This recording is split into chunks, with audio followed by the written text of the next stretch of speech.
Welcome back to the Teach Out, and thanks for joining us on this conversation about the future of mobility. Hui Peng and I are here to answer some of the questions that came through throughout the course of the Teach Out. We're really excited to dig into these and help further your knowledge in this space. So Hui, we had a lot of questions covering a lot of topics, but I think one that showed up in multiple streams was about the future of these technologies and how are they going to roll out. So specifically, Kumar wrote and said, what does a roadmap of these technologies look like, and when will we see them and where? Yeah, so the development of self-driving vehicles is not unlike airplanes, like Wright brothers fly a Kitty Hawk. The airplane doesn't fly very far, doesn't fly very high, doesn't fly very fast, and doesn't fly in snowstorm. So self-driving cars today is not really fast. They are maybe, UFM, we have 12 miles per hour. Other places maybe 25 miles per hour. They don't make very safe left turns all the time, and they don't drive in snowstorms. But eventually these vehicles will be, technology-wise, will be developed to be more mature so they can drive faster, better, more weather conditions, and not in very small geofence areas. And also people will start to get used to the vehicles and will start to use them more. So I think that it will start from very small, so-called operational design domains, and then will gradually grow from there. So where would I see one on the streets, Hui? Would it be on the freeway? Would it be in an urban environment, in a city? So they have different applications, right? So in cities, we already have some campuses, and you can see them in Ann Arbor, Detroit, Columbus, Denver, and many other places in the world. Again, many of them drive very slowly, but eventually the ODD, operational design domain, will expand, and there's another application which is highway. Highways usually are more straight, and lane lines are well marked. Traffic condition much simpler. There's no pedestrian, no bicycles. So there could be two different applications in the near term. One is more in the urban areas. One is more on the highways. Okay. And then can you talk about the eventual roadmap leading to a level 5, which is a driverless vehicle that can go anywhere, anytime, with no restriction on its operational design domain. When can we expect that future? Yeah, so in the near term, all the vehicles will be level 4, meaning speed limited, weather limited, geofence, and so forth. Because sometimes they need to rely on well-marked lane lines, RTK or better GPS correction stations, pre-map, and things like that. And eventually they will grow in areas of where they can go. But here's an analogy to why we think that designing a level 5 vehicle may not be a good idea. We always design cars go into, say, the desert, Saudi Arabia, to have very different cooling system compared with vehicles going to the polar regions. Therefore, I think it's very natural that these vehicles, the spec, the temperature range, and the way we calibrate the software are different, right? US is different from China, from Mumbai in India, and so forth. So saying that we will have a level 5, meaning not geofence, not speed limited, not weather limited, that kind of vehicle may be a waste of engineering resource. So a good engineering company or engineer should strive to have a well-defined ODD and make sure that the vehicle is perfectly safe within this ODD, instead of trying to design for a level 5 vehicle. Right, so designing for a specific market, and That's in this case, urban or highway operation would be early examples. That's right. So Sashindra had some questions about the future of the built environment. You talked about some of the environments these will be operating in the near and long term. So can you talk, Hui, a little bit about how the built environment would need to change? Yeah, so road infrastructures are very expensive, right? So many states struggle to even maintain the roads without potholes and fix the bridges. So hopefully in the near term, the AV, self-driving vehicles, do not really require huge modification of the infrastructure. They will need to run on the same asphalt concrete. Hopefully they will work with well-painted white or yellow lane lines. But in the future, we certainly can imagine if the traffic signal or other road infrastructure communicate with vehicles, providing, for example, road closure information, traffic signal, curvature warning, and things like that. It will help the safer operation of the vehicles. Without this infrastructure cooperation, the vehicles should still have a certain level of performance, but with the cooperating ITS, Intelligent Transportation System infrastructure, the vehicle will be safer and can operate at, say, for example, higher speed or more challenging weather conditions. So that's, I think what you're describing is more about, more about what's above the surface of the ground than the actual pavement and the markings itself. That smart infrastructure.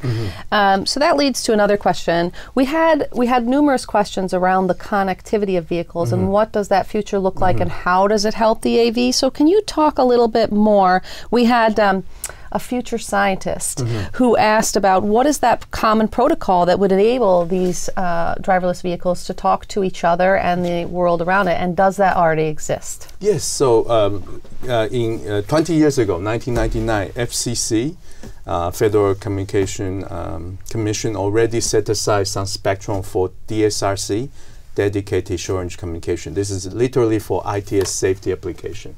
So these frequencies are available, and SAE, IEEE are worked in the past, defining the standard message sets through SAE standards, IEEE standards, so that vehicles can communicate with each other and vehicle can communicate with infrastructure.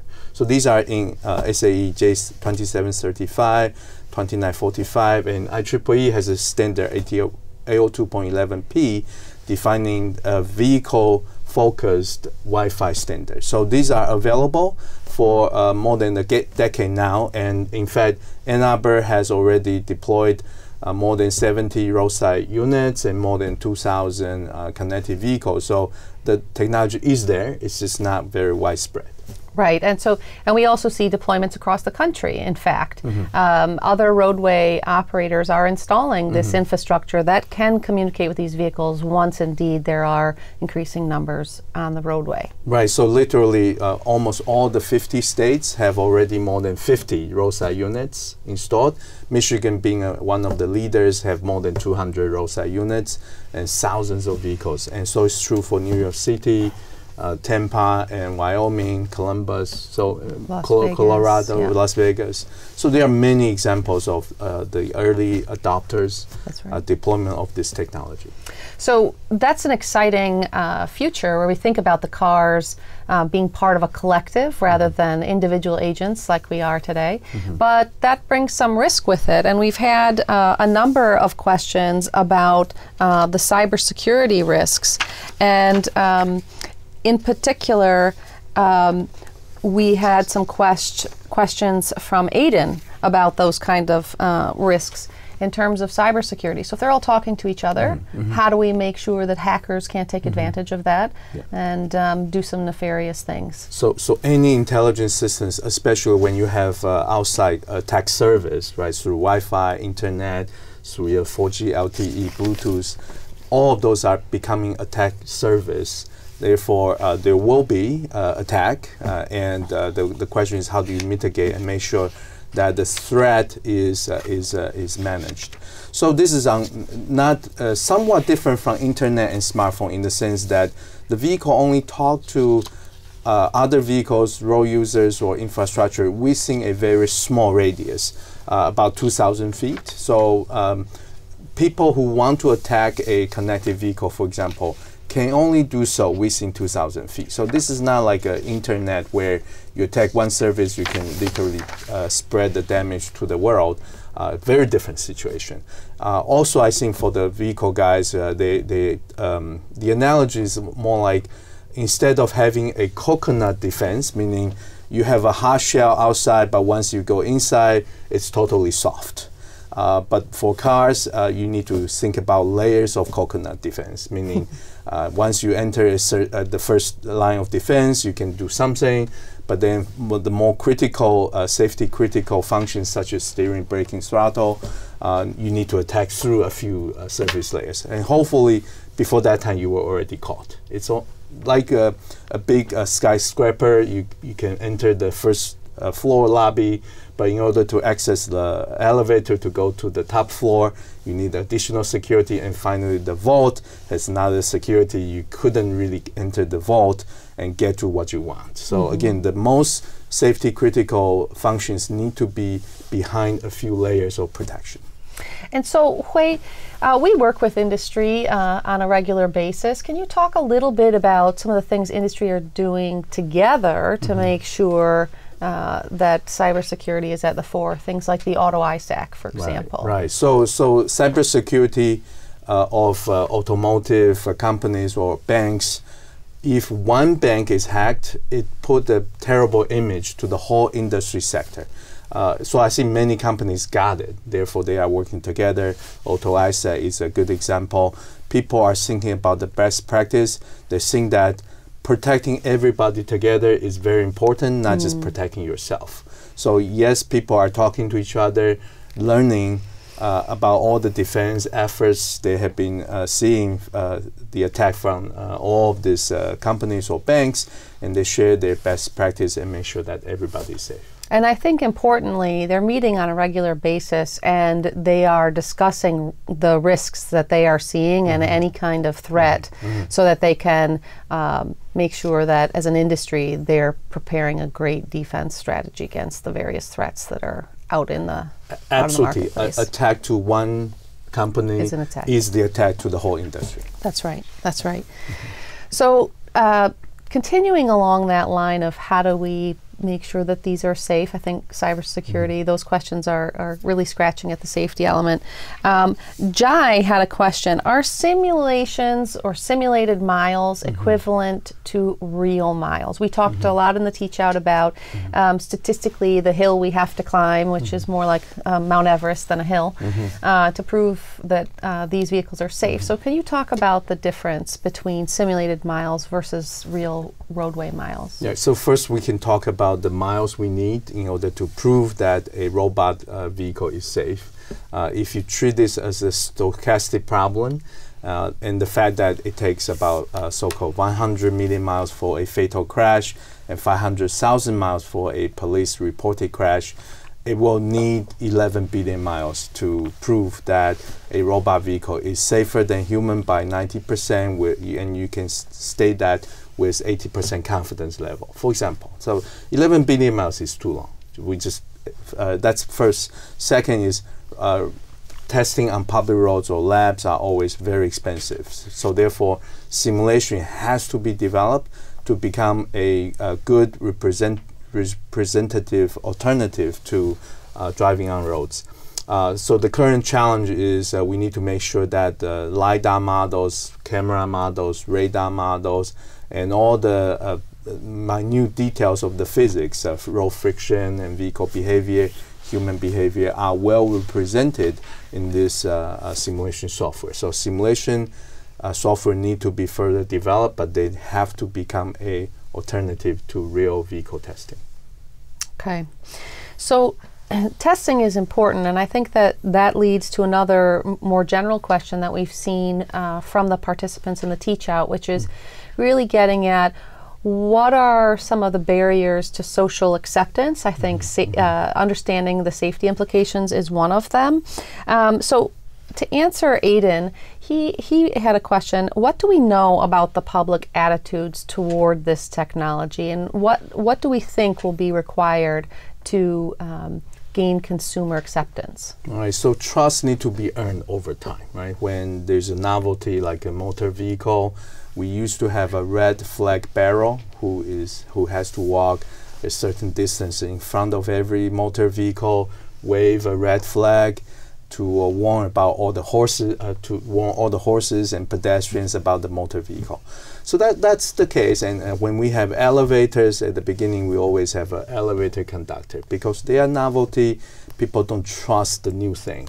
I think self-driving cars are not different, not any different from that situation. So, so the companies need to demonstrate high level of safety and demonstrate that they are careful. They are not cavalier about safety. They need to gradually become familiar to the public and gradually earn their trust. So I think it's very important that companies do their best to demonstrate that they have a safety protocol, they stick to it.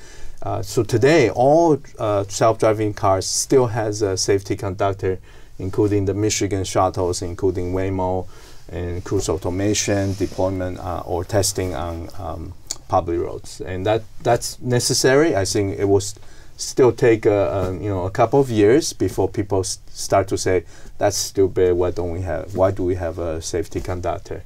I think in the near term, we will still see a lot of safety conductors on these vehicles.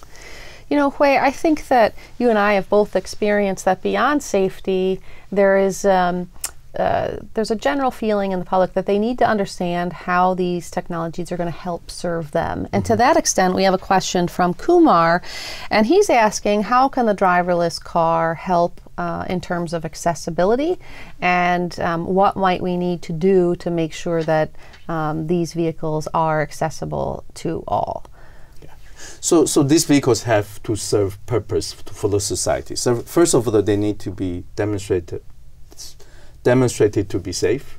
Second, they need to serve the society with mobility service, and they need to serve, at the beginning, it will be on campus, airport, and things like that. But eventually, they have to be accommodating all the population, and therefore accessibility is important.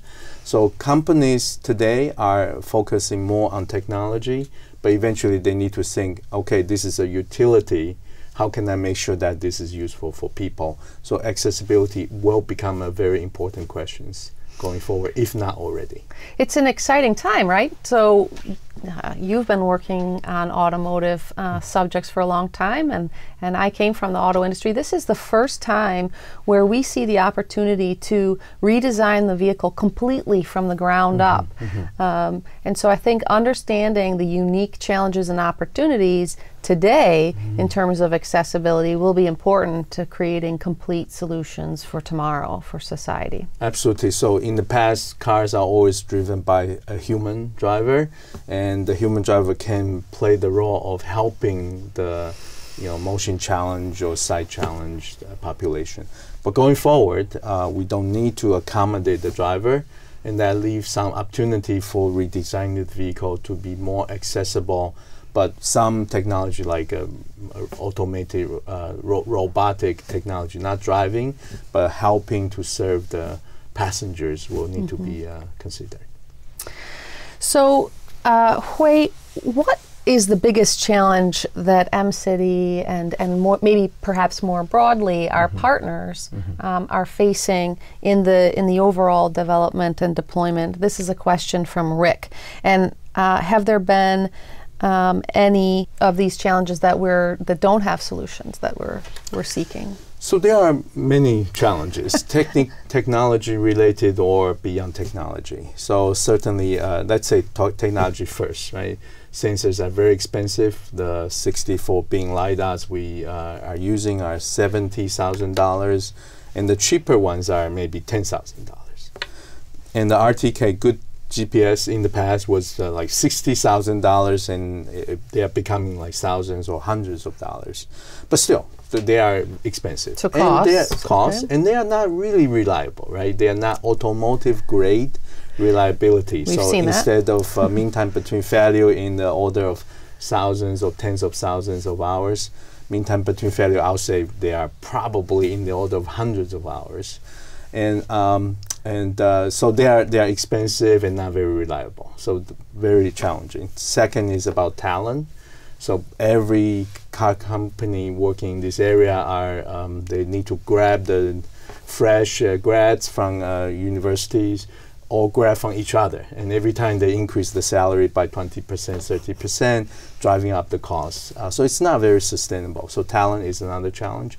Third, of course, legal liability, trust, and demonstrating values, right? So with all of this high cost and low reliability situation today. They need to move to a clear roadmap of starting to at least not losing money every quarter.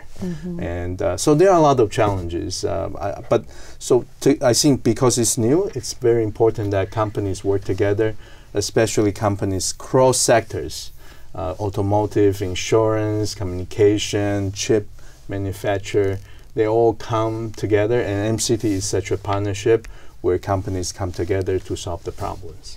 So it sounds like if we think about the typical life cycle of technology, we're in early stages, the technology will mature, the cost will go down, but then as that's happening, these questions about the integration into society will become the bigger challenges. Absolutely. Going forward. And so that leads me to my next question from James. He says, what approach should a non-engineer take if they were interested in getting involved in this industry? Can you talk a little bit about some of the other areas beyond technology where we need a variety of disciplines? Right. So obviously, it's never too late to start learning C++ and Python. But in the meantime, even if for those who aren't interested in coding, we're not interested in coding, there are still again legal, liability, insurance, cybersecurity, trust. There are a lot of issues. So the fact that we need to develop the technology in the meantime showing societal impact and society value, and then the technology will be accepted. So there are many roadblocks and challenges even from the non-technology viewpoint. Policy, legal, liability, right. insurance. The list goes on and on. Right. I can't really think of a discipline or an area of study that would not apply to the work going on here. Very, very broad skill sets required to actually bring this technology into the mainstream. And it's probably going to be less about the technology and more about those other elements going forward into the future. Yeah, absolutely. So this is not dissimilar from, say, the airplanes, right? So they were invented and then become a very important element of the society and change the way we do business or we take vacations forever. Well, thanks very much, Wei, for helping us to answer some of these questions, and thank you for participating. And we hope that this helped to spur a conversation that you continue into the future. Thank you again for joining us on this Teach Out.